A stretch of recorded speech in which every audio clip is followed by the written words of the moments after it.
ఆప్కి అదాలత్లో star cricketer Mohammed Shami గారి మీదున్న ఆరోపణ, ఈయన అతిపెద్ద సోంబేరి. షమీ, ఈ ఆరోపణ నాది కాదు, విరాట్ కోహ్లీ గారిది.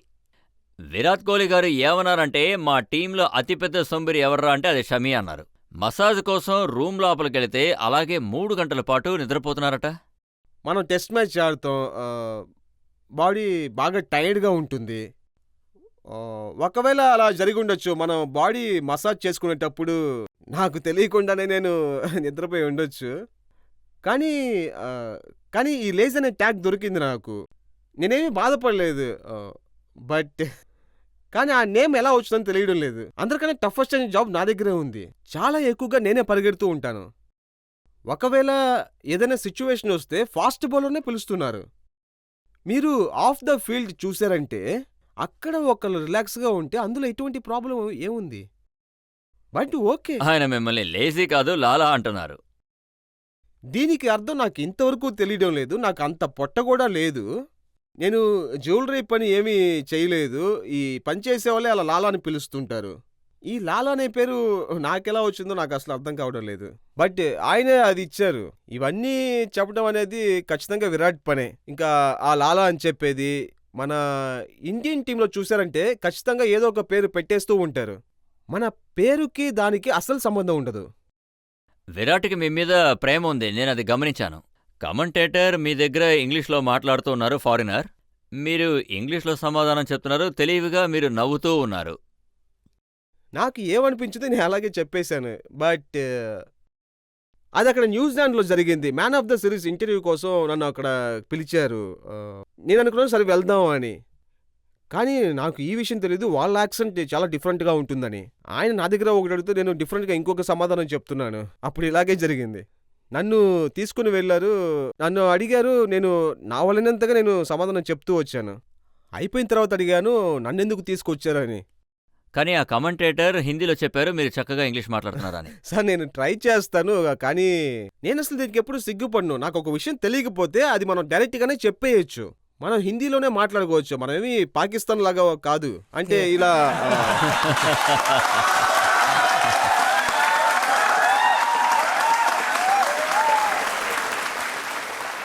ఎలాగో ఇంగ్లీష్ తెలుసో తెలీదో తెలిసింది నేను మాట్లాడుతూ ఉంటాను. అంతకు మించి నా వల్ల కాదు. కానీ అదే అసలు చాలా కామెడీగా ఉంది. బాబురాసం అసలు ఏం అవును, అర్థం మాట్లాడుతున్నారో కాదు. అర్థం కాలేదు.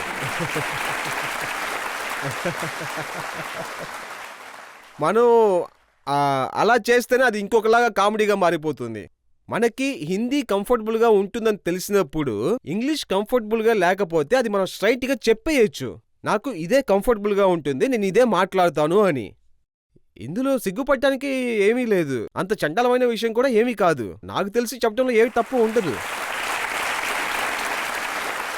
మీరు డెబ్యూ చేసిన తర్వాత మొదటి రోజు మీరు డ్రెస్సింగ్ రూమ్లో ఉన్నప్పుడు మిమ్మల్ని మాట్లాడమని, స్పీచ్ ఇవ్వమని అడిగారట. అది నిజంగా డేంజరస్ అనే విషయం. అది స్టార్స్ అందరూ నా ముందుకొచ్చి కూర్చుని ఉన్నారు. అందులో యూహీ నన్ను చైర్ పైన కూర్చోబెట్టారు. ఇంగ్లీష్ నాకు తెలీదు, అందరి లాంగ్వేజ్లు నాకు అర్థం కావు. అంతకన్నా ముఖ్యమైన విషయం, నేను అలాగే చుట్టూ చూస్తూ ఉన్నాను. చైర్లో ఉన్న వాళ్ళందరినీ నేను టీవీలోనే చూశాను. మ్యాచ్కి ముందు ఒక విషయం జరిగిద్ది, అందులో మనం స్పీచ్ ఇవ్వాలి, అందులో మన గురించి చెప్పాలి. లేచి నుంచో నేను అడిగాను హిందీలో మాట్లాడితే ఓకేనా అని. అప్పుడు ఓకే అని చెప్పారు. చాలా కష్టపడి ఒక 4 లైన్లు మాట్లాడాను, ఎందుకంటే వాళ్ళందరిని చూస్తే నాకు అసలు మాటలే రాలేదు. కష్టపడి నా గురించి నేను ఇంట్రో ఇచ్చుకున్నాను. ఇది చూడండి, నా వల్ల ఎంత అవుతుందో అంత మీ దగ్గర నుంచి నేర్చుకోవడానికి ప్రయత్నిస్తాను అని. మిగతాదంతా ఆయన చేతుల్లోనే ఉంది. అదే నేను చెప్పాను, అంతకంటే ఇంకేం చెప్పలేకపోయాను. కానీ ఒక్క మూమెంట్లో మాత్రం విరాట్ విషయంలో, మీ విషయంలో ప్రజలు ఎప్పుడు కూడా గుర్తు చేసుకుంటూ ఉంటారు. వరల్డ్ కప్ గెలిచినప్పుడు మీ మదర్ వచ్చినప్పుడు విరాట్ గారు మీ అమ్మ కాళ్ళకు మొక్కి ఆశీర్వాదం తీసుకున్నారు. యాక్చువల్లీ నేను చాలా రోజులుగా మమ్మీతో మాట్లాడేటప్పుడు విరాట్ గురించి చెప్తూ ఉండేవాడిని. ఏంటని అడుగుతారు, మమ్మీ అని చెప్తాను. ఆయన ఇలా చూసి సలాం కొట్టి వెళ్ళిపోతారు. ఫుడ్ రాలేదని చెప్పి వెళ్ళిపోతారు. ఆ రోజు స్పీకర్ ఆన్లోనే ఉంది. మమ్మీతో మాట్లాడుతూనే నేను తింటూ ఉన్నాను. మీ అబ్బాయికి పంపిస్తారా? మాకు పంపించరా అని అడిగేవారు. అలా అంతా మాట్లాడతారు. కానీ మమ్మీ ఒక్కరోజు కూడా ఆయన్ని కలవలేదు. ఎందుకంటే నా ఫ్యామిలీ చాలా రేర్‌గానే మ్యాచ్ చూస్తానికి వస్తారు. ఎందుకంటే తరచూ రారు. నాకు తెలిసి 7, 8 సంవత్సరాల తర్వాత మొదటిసారిగా మ్యాచ్ చూడటానికొచ్చారు. వచ్చి చూడండి అని బతిమిలాడాలి వాళ్ళని. అలాగే వాళ్ళొచ్చారు. ఆ మ్యాచ్ వచ్చి చాంపియన్స్ ట్రోఫీలో జరిగింది. మమ్మీ అక్కడికొచ్చారు ఆ రోజు. మమ్మీ పిలవటం వల్ల వాళ్ళు గ్రౌండ్‌కి వచ్చారు. అమ్మ వచ్చిన వెంటనే అమ్మ వచ్చారని చెప్పి నేను విరాట్ దగ్గరికెళ్ళి చెప్పాను. వెంటనే చూడటానికి వచ్చారు. అలాగే మీ ఇంకొక ఫ్రెండ్ కూడా ఉన్నారు, ఇషాంత్ శర్మ.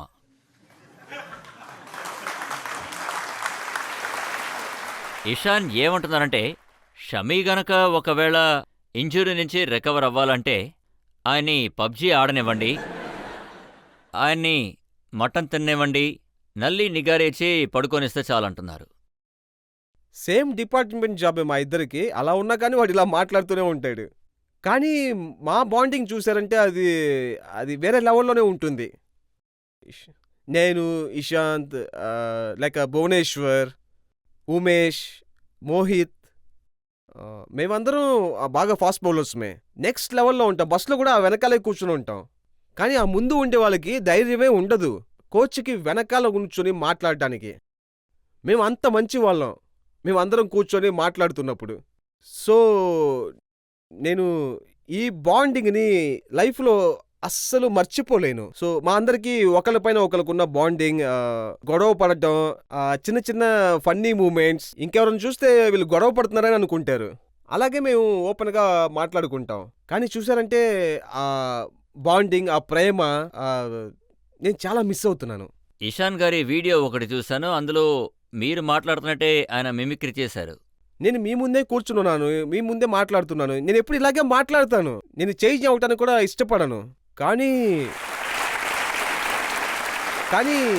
ఇషాన్ వచ్చి రికవరీ విషయంలో చెప్పింది చెప్పాలంటే మీరేమి ఎక్స్‌పెక్ట్ చేస్తారు? మనకి మంచి భోజనం కావాలి, ఉండటానికి ఒక మంచి ప్లేస్ కావాలి, మంచి నిద్ర కావాలి రికవరీ అవ్వటానికి.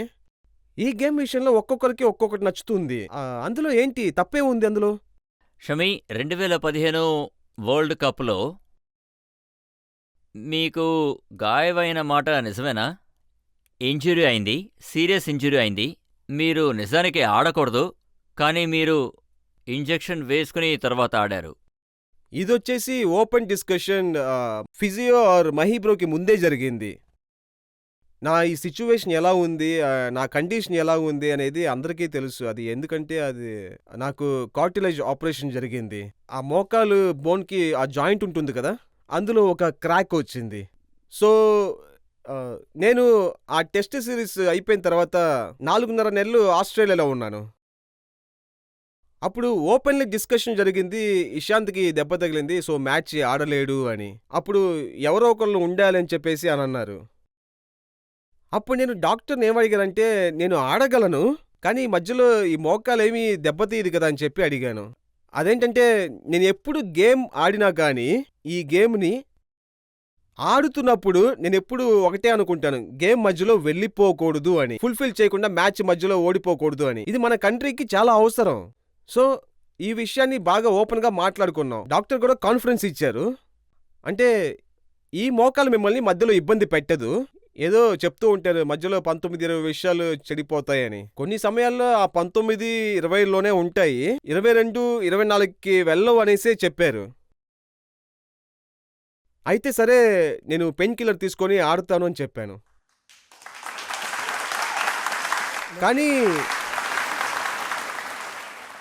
కానీ ఆ మ్యాచ్‌కి ముందు, ఆ ప్రాక్టీస్ మ్యాచ్‌కి ముందు సిచ్యువేషన్ ఎలా మారిపోయిందంటే, మేము వెనక్కి తిరిగి చూస్తే వరల్డ్ కప్ లాగానే మా వెనకాల ఇప్పుడు కూడా ఎవ్వరూ లేరు. మాకు ఎటువంటి ఆప్షన్ లేదు. 4 నెలలుగా ఆడుతున్న వాళ్ళకి గ్రౌండ్ కండిషన్ బాగా తెలుస్తుంది. అందులో ఒకడు వెళ్ళిపోయాడు, ఇంకొకడు దెబ్బ తగిలి కూర్చున్నాడు. సో, నేను ఆ 7 మ్యాచ్ల్లో కూడా మెడిసిన్స్ తీసుకుంటూ ఆ నొప్పులతోనే నేను ఆ వరల్డ్ కప్ ఆడాను. అదేంటంటే నా తొడ సైజే నా మోకాలు సైజు కూడా ఉంటుంది. 2 ఒకటేలాగా ఉంటాయి. దగ్గర దగ్గర ఒక 50 ml ఫ్లూయిడ్ వస్తుంది ఒక్కొక్క మ్యాచ్‌లోనూ. అప్పుడు నేను మ్యాచ్ ఆడిన తర్వాత బస్సు స్ట్రైట్‌గా హోటల్‌కి వెళ్ళిపోతుంది. నేను కార్‌లో స్ట్రైట్‌గా హాస్పిటల్‌కి వెళ్ళిపోతాను. ఇంజెక్షన్ వేసుకొని స్ట్రైట్‌గా హోటల్‌కొచ్చేసి 3 రోజులు రెస్ట్ తీసుకుంటాను. 4 రోజు గ్రౌండ్‌కి వెళ్ళి 5 రోజు మ్యాచ్‌లో ఉంటాను. ఇదే నా ఫుల్ షెడ్యూల్‌గా ఉండేది. సరిగ్గా ఇదే పరిస్థితి తర్వాత వరల్డ్ కప్‌లో కూడా ఎదురైంది. సార్ ఆల్రెడీ ఇంతకుముందు ఈ విషయంలో నేను చాలా బాధపడుతూ ఉండేవాడిని. బోన్ 4 mm పీస్ విరిగి బయటకొచ్చేసింది. మజిల్‌లో ఎక్కడ చిక్కుకుందో తెలియడం లేదు. దాన్ని సరి చేసుకొని కొంచెం కొంచెంగా బెటర్ అవుతూ ఉన్నాను. అంతలోనే నెక్స్ట్ వరల్డ్ కప్ మళ్ళీ మొదలైంది. బట్ 2023 వరల్డ్ కప్‌లో ఆ పైవాడి దయ వల్లే ఒకరు మనస్ఫూర్తిగా తన ప్రొఫెషన్‌లో ఇలాగే ఉండాలి అని అనుకున్నప్పుడు నేనేమనుకున్నానంటే బాల్ నేను చెప్పింది వినాలి. లేకపోతే నా స్టైల్‌లో ఆ బాల్ పనిచేయాలి. ఆ వరల్డ్ కప్‌లో నేను ఎలాగనుకున్నానో బాల్ కూడా అలాగే వెళ్ళింది. అది ఒకవేళ నేను ఆలోచించుంటే కంప్లీట్ ఫ్లాట్ వికెట్‌లో బాల్ అసలు కదలకూడదు. అలాగే ఇంకొక చోట ఆ బాల్ కదలాలి. ఆ బాల్ లోపలికి వెళ్ళాలి, బయటికి రావాలి. నేను ఎలాగనుకున్నానో అది కూడా అలాగే జరిగింది. నేను బాల్ ఎలాగంతా కదలాలి అనుకున్నానో అది కూడా అలాగే జరిగింది. కానీ అప్పుడు కూడా సేమ్ సిచ్యువేషన్. డే 1 నుంచి నొప్పితోనే ఆడటం, మధ్యలో పెయిన్ కిల్లర్ వేయాలి. అదేంటంటే అందరికీ వరల్డ్ కప్ అనేది ఒక కల. అందులో మనం ఉండటమే ఒక పెద్ద అదృష్టం అని అనుకుంటారు. మన కంట్రీ కోసం వరల్డ్ కప్ ఆడటం అనేది నాకు ఒక పెద్ద లక్కీ అని నేను చెప్పొచ్చు. బట్ నా డ్రీమ్ ఏంటంటే మన దేశం కోసం ఒక చిన్న కాంట్రిబ్యూషన్ ఏదైనా చెయ్యాలి. లేకపోతే వరల్డ్ కప్ ఆడటం అటువంటి ఒక ఫీలింగ్ నేను మధ్యలో వదిలిపెట్టేయలేను. నాకు తెలుసు ఖచ్చితంగా ఏదో ఒకటి వరల్డ్ కప్ లాంటి ఒక విషయాన్ని మనం మధ్యలో వదిలిపెట్టకూడదు. అదే మనకి దొరికే ఒక బెస్ట్ ఫీలింగ్. ఇదంతా తర్వాత చూసుకుందామని అనుకున్నాను. కానీ ఏం చేయాలి? ఒకవేళ నొప్పితో, పెయిన్‌లో ఇంజెక్షన్ వేసుకుని బౌల్ చేస్తేనే ఇలా ఉంటే, మామూలుగా ఉంటే ఎలా వేస్తారు? సార్ ఇప్పుడు ఉన్న మెచ్యూరిటీ లెవెల్ నాకు ఆ టైంలో ఉండుంటే దాన్ని వదిలిపెట్టేవాడిని కాదు. అప్పుడు ఏం జరుగుతుందని నాకు కూడా తెలియదు. ఇప్పటికన్నా వేగంగా అప్పుడే ఉండేవాడిని ఇండియా కోసం ఆడేటప్పుడు. అప్పుడు స్పీడ్ చాలా ఎక్కువంటారు. బట్ స్కిల్ లేదు. ఆ ఆ అవేర్‌నెస్ లేదు. ఆ స్పార్క్‌నెస్ లేదు. బాల్‌లో ఎలా చూపించాలి అని. మళ్ళీ అక్కడికే వచ్చి నుంచుంటాను. మళ్ళీ ఆ ఊరికి వెళ్ళిపోతాను. ఎందుకంటే అలాంటి స్కిల్స్ నేర్పించేవాళ్ళు ఎవరూ లేరు. మా ఊర్లో అటువంటి స్కిల్స్ నేర్పించేవాళ్ళు ఎవరూ లేరు. స్కిల్స్ ప్యూర్ చేసేలాగా. ఈవెన్ కోచెస్ కూడా ఎవరూ లేరు. సో అన్నీ చూసి చూసి నేర్చుకోవాల్సి ఉంది. మీరసలు ఎక్కడ నేర్చుకుంటున్నారు? వసీం అక్రమ్ గారు మీకు చెప్పారు, మీ రన్అప్‌ని షార్ట్ చేసుకోండి. మీరు ఎక్కువ హైట్ లేరు, చాలా ఇబ్బంది పడతారని చెప్పారు. మీరు ఆయన మాట విన్నారా? అదేంటంటే నేను ఆయన్ని అడిగాను ఇలా షార్ట్ రన్అప్ ఎలా చేస్తున్నారా అని. చెప్పాలంటే ఒక లెవెల్ తర్వాత మనం షార్ట్ అప్ చెయ్యాలి అన్నారు. నాకు ఆ లాజిక్ అసలు అర్థం కాలేదు. ఒకవేళ అది అలా ఉండే అవకాశం ఉంది. బట్ ఆయనకి అలా వర్కౌట్ అయి ఉండొచ్చు. లేక ఆయన స్కిల్‌కి అది సూట్ అయి ఉండొచ్చు. బట్ నా రన్అప్ వచ్చేసి మొదట్లో కూడా షార్ట్‌గా ఉన్నదే లేదు. ఇప్పుడు కూడా షార్ట్‌గా లేదు. నేను ఎప్పుడు కూడా సేమ్ రన్అప్‌లోనే పరిగెడుతూ ఉంటాను. నేనెప్పుడు సేమ్ డిస్టెన్సే మెయింటైన్ చేస్తూ ఉంటాను. ఈవెన్ ఈ రోజు కూడా నేను పరిగెత్తేటప్పుడు సేమ్ ఫోర్సే మెయింటైన్ చేస్తాను. అందువల్ల ఈ రోజు కూడా నేను కంఫర్ట్‌గా ఫీల్ అవుతున్నాను. అదెలా అంటే ఇంజురీకి ముందు ఉన్న నా రన్అప్, ఇంజురీ తర్వాత ఉన్న రన్అప్ అది నా అంత కంఫర్ట్‌గా ఫీల్ అవుతూ ఉంటాను. అందువల్ల ఆయన చెప్పింది నేను వినలేదు. అది నాకు అంతలా సూట్ అవ్వలేదు. మీరేంటంటే డాక్టర్ చెప్పింది కూడా వినలేదు. డాక్టర్ ఏంటంటే ఆపరేషన్ తర్వాత బౌలింగే కాదు, నడవడం కూడా కష్టమని చెప్పారట. అవును. అది ఈ కాలు విషయంలో జరిగింది. 2023 తర్వాత వరల్డ్ కప్‌లో. నేను అక్కడికి ఎంతో ఆశగా వెళ్ళాను. ఇది లోపల విరిగి ఉండకూడదు అని అనుకున్నాను. విరగటమే కాదు అది లెక్కమండి కూడా టేర్ అయిపోయింది. సో అప్పుడు ఆయన ఒకటి చెప్పారు. ఆపరేషన్ చేసే ముందు ఇంజెక్ట్ చేసి చూద్దామని చెప్పారు. ఇంజెక్షన్‌లోనే క్లియర్ అయిపోయిందంటే ఓకే. కొన్ని సమయాల్లో ఏమవుతుంటే మజిల్స్ అంతా ఇలా ఒకటవుతుంది. ఆ ఇంజెక్షన్ వేయటం వల్ల అది ఓపెన్ అప్ అయిపోతుంది. అది కూడా జరగలేదు. ఇంకా ఆపరేషన్ చేయాల్సిందే అని చెప్పారు. ఎందుకంటే ఇంక నా వల్ల కాలేదు. ఆ నొప్పిని ఇంక నేను తట్టుకోలేకపోయాను. ఉదయం నేను లెగిచేటప్పుడు ఇక్కడే ఉన్న బాత్రూమ్ కూడా వెళ్ళలేకపోయేవాడిని. ఏం చేయగలను? నాకున్న ఒకే ఆప్షన్ ఆపరేషన్ అని అనిపించింది. ఆ తర్వాత ఆయన ఆపరేషన్ చేయాల్సిందే అని చెప్పారు. ఎంత టైం పడుతుందని చెప్పి అడిగాను. ఆయన ఏమన్నారంటే గంటన్నర పడుతుంది అని చెప్పారు ఆపరేషన్ థియేటర్లో. ఆ తర్వాత షిఫ్ట్ చేసేద్దాం అని చెప్పారు.